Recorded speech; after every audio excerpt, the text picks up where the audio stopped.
Hey everyone, in the last section, let's look at peer competition and efficiency. In the long run, we have both productive and allocative efficiency. By productive efficiency, we mean production is done where price is equal to minimum average total cost, or production is done with the lowest possible cost. Allocative efficiency means producing at the point where price is equal to marginal cost. That means the society is producing what is socially optimal.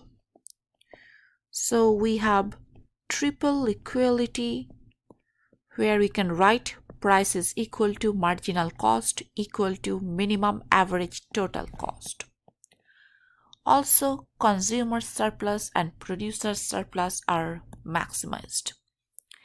So this one is showing me the triple equality concept.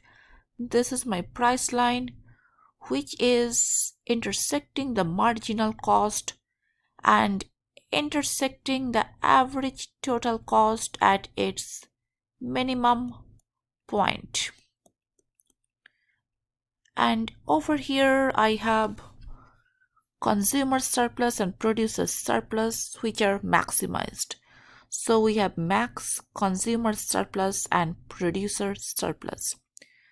Consumer surplus is going to be the area below the demand curve and above the price, and producer surplus is going to be the area which is above the supply curve and below the price. So just remember two things: we have triple equality and consumer and producer surplus are maximized in a peer competition in the long run. Hope this makes sense. Thank you very much.